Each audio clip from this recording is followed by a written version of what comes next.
Assalamualaikum warahmatullahi wabarakatuh. Perkenalkan, nama saya Nasruddin, NIM T 2018-80664, mahasiswa program studi Tadris Biologi Universitas Islam Negeri Kiai Haji Ahmad Siddiq Jember. Pada kesempatan kali ini, saya akan menjelaskan pengembangan bahan ajar yang sudah saya buat. Tapi sebelumnya, saya akan menjelaskan terlebih dahulu apa itu bahan ajar.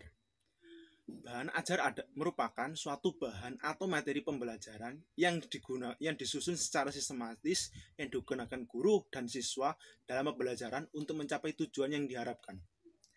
Bahan ajar itu sendiri terdiri dari bahan ajar cetak dan bahan ajar digital. Tetapi pada kesempatan kali ini saya akan menjelaskan salah satu bahan ajar cetak yang sudah saya buat, yaitu bahan ajar modul. Modul sendiri adalah bahan ajar yang berisi materi-materi, metode-metode, dan batas-batasan, serta cara mengevaluasi yang disusun secara sistematis dengan menggunakan bahasa yang mudah dipahami oleh peserta didik sesuai dengan tingkat pengetahuan dan usianya, agar mereka dapat belajar secara mandiri dalam artian tanpa bantuan atau bimbingan dari guru.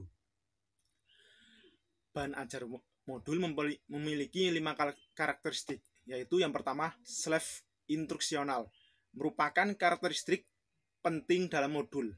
Dengan karakteristik tersebut memungkinkan peserta didik belajar secara mandiri dan tidak tergantung pada pihak lain atau orang lain, yaitu guru atau teman-temannya. Yang kedua yaitu self-contained. Modul dikatakan self-contained bila seluruh materi pembelajaran yang dibutuhkan termuat dalam modul tersebut, sehingga materinya mudah untuk dipahami. Yang ketiga yaitu stand-alone atau berdiri sendiri. Stand-alone atau berdiri sendiri merupakan karakteristik modul yang tidak tergantung pada bahan ajar lain atau bahan ajar media lain, atau tidak harus digunakan bersama-sama dengan bahan ajar media lain. Yang keempat yaitu adaptif.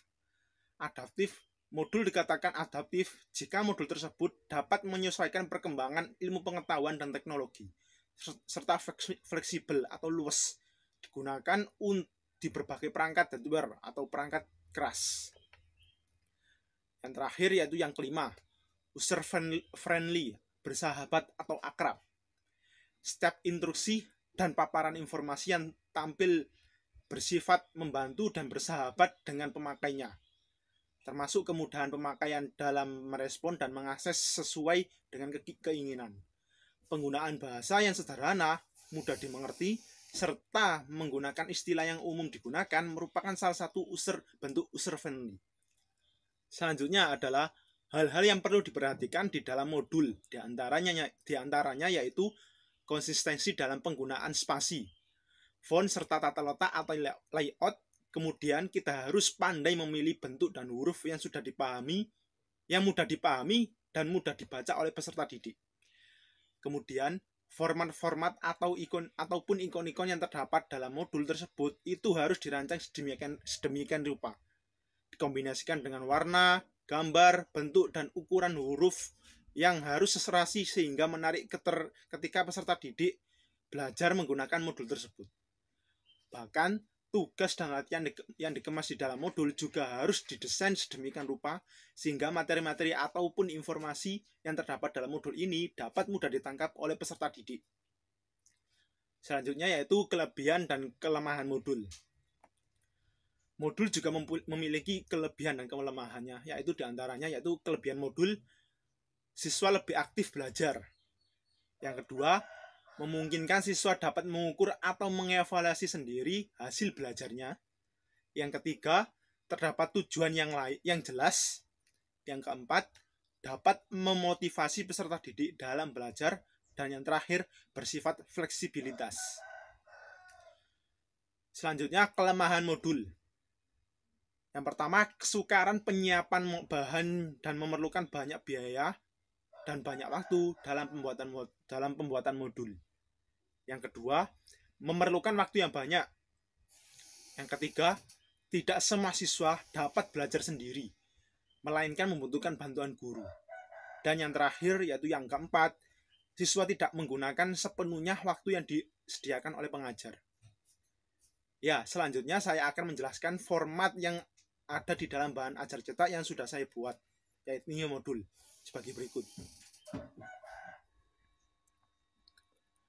Ya, ini bahan ajar cetak yang sudah saya buat, yaitu modul. Dalam modul yang saya buat ini terdiri dari 35 halaman. Yang halaman pertama yakni terdiri dari cover atau judul modul. Kemudian di dalam cover atau halaman pertama ini berisi tentang modul pembelajaran SMA, biologi, dan materinya bakteri, kelasnya, dan nama penyusunnya. Halaman yang kedua yakni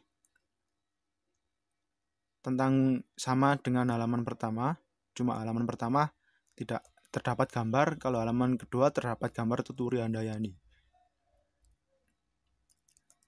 Halaman ketiga yakni daftar isi. Halaman keempat yaitu berisi glosarium. Halaman kelima yakni peta konsep. Halaman selanjutnya yaitu pendahuluan. Dalam pendahuluan ini terdiri dari identitas modul, kompetensi dasar, deskripsi singkat materi, petunjuk penggunaan modul, dan materi pembelajaran.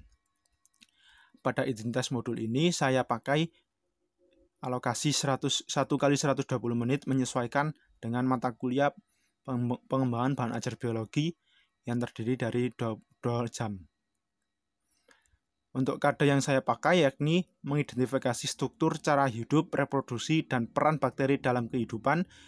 Dan kode yang selanjutnya yaitu menyajikan data tentang ciri-ciri dan peran bakteri dalam kehidupan. Ini ada petunjuk modul yang terdiri dari 8 nomor. Kemudian materi pembelajaran. Modul ini terbagi menjadi 2 kegiatan pembelajaran dan di dalamnya terdapat uraian materi, contoh soal latihan, dan soal evaluasi. Kegiatan yang pertama yakni menjelaskan struktur, cara hidup, dan reproduksi bakteri, dan kegiatan yang kedua yakni menjelaskan peran bakteri dalam kehidupan.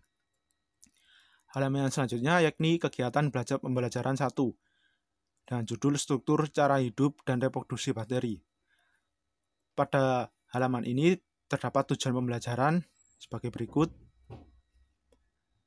Yang poin yang kedua yaitu uraian materi.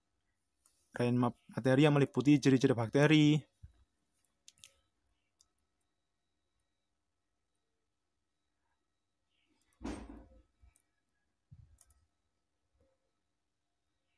struktur sel bakteri, pengelompokan bakteri,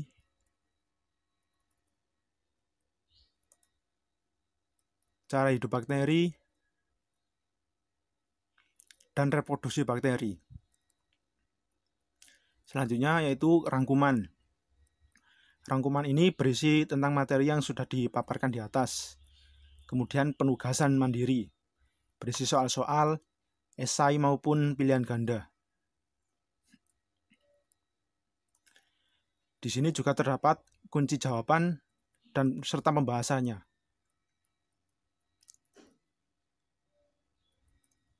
Ini pedoman pengskorannya, kemudian penilaian diri.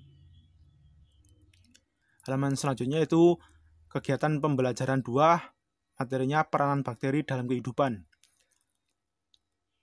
Dalam kegiatan pembelajaran 2 ini terdapat poin-poin yang meliputi tujuan pembelajaran, uraian materi yang berisi peranan bakteri yang menguntungkan, peranan bakteri yang merugikan, kemudian rangkuman, juga penugasan mandiri, dan latihan soal. Latihan soal juga terdapat kunci jawaban serta pembahasannya di bawah, di halaman selanjutnya. Setelah itu evaluasi. Evaluasi juga berisi tentang soal-soal dari kegiatan 1 sampai kegiatan 2.